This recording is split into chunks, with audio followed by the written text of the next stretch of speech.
নমস্কার বন্ধুরা, তিয়াশার রেসিপিতে সকলকে স্বাগত জানাই। আজ আমি লাল শাক দিয়ে একটা দুর্দান্ত স্বাদের নিরামিষ রেসিপি আপনাদের বানিয়ে দেখাবো, যেটা গরম গরম ভাতের সঙ্গে খেতে দুর্দান্ত লাগে। যারা লাল শাক খান না, এই রেসিপিটা তৈরি করে দিলে আশা করছি সকলে একেবারে চেটে পুটে খাবে। তো রেসিপিটা তৈরি করার জন্য এখানে আমি নিয়েছি 1 আঁটি মতো লাল শাক। লাল শাকটাকে আমি ভালো করে বেছে নিয়েছি, তারপর একবার ধুয়ে নিয়েছি। এবার এই শাকটাকে এইরকম একটু মাঝারি সাইজ করে কেটে নিচ্ছি, তবে খুব বেশি ছোট ছোট করে কাটার দরকার নেই। তো দেখুন, ঠিক এইরকম মাঝারি সাইজ করে কেটে নিচ্ছি। একইভাবে সব শাকগুলোকে কেটে নিতে হবে।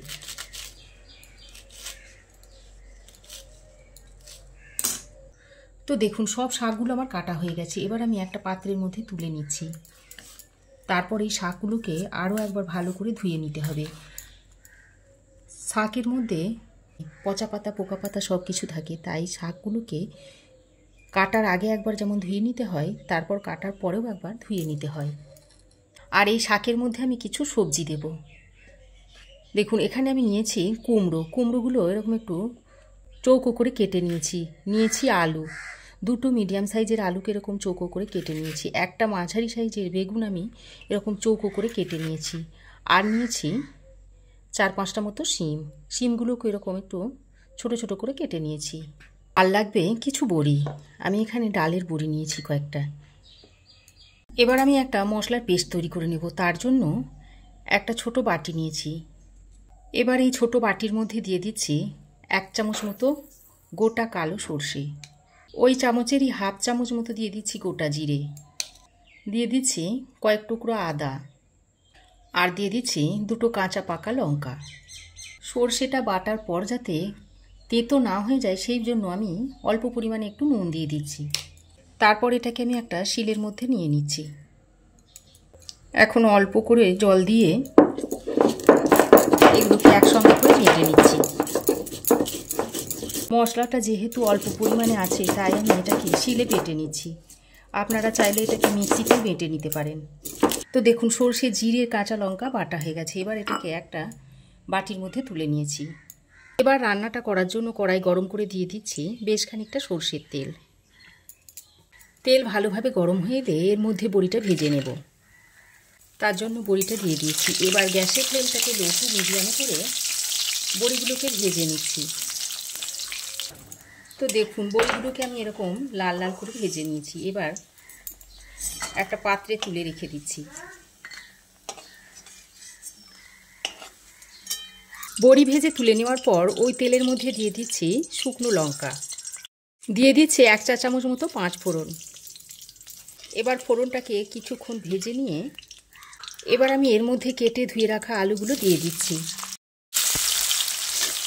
আলুগুলোকে দিয়ে তেলের সঙ্গে ভালো করে নেড়ে চেড়ে মিশিয়ে নিচ্ছি।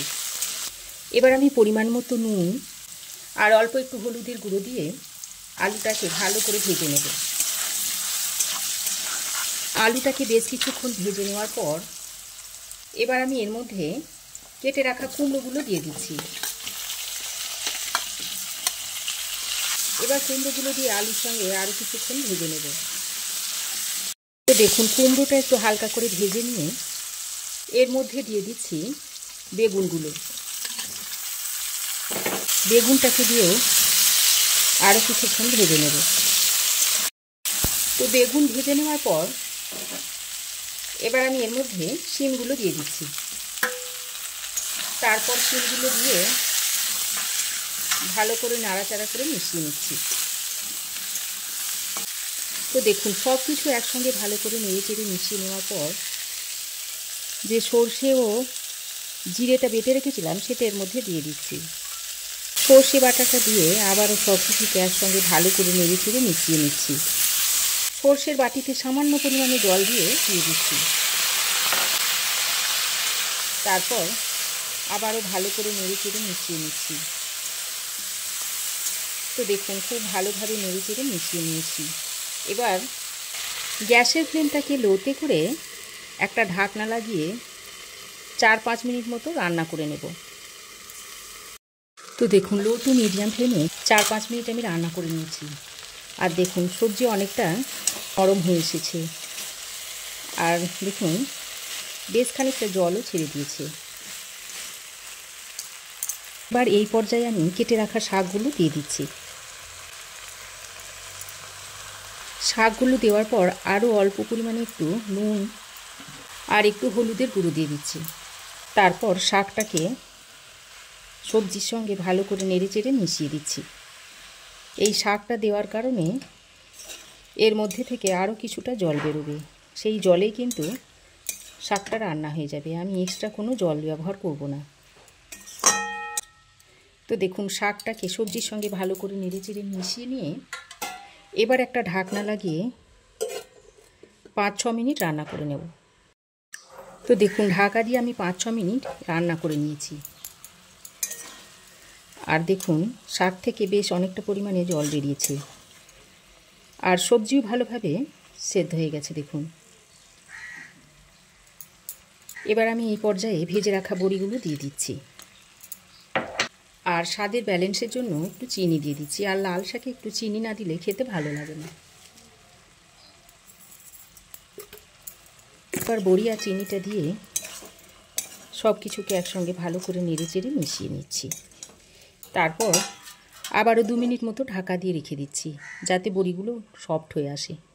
তো আরও 2 মিনিট ঢাকা দিয়ে রান্না করে নিয়েছি। তারপর ঢাকাটা খুলে নিলাম, আর দেখুন তরকারি প্রায় হয়েই এসেছে।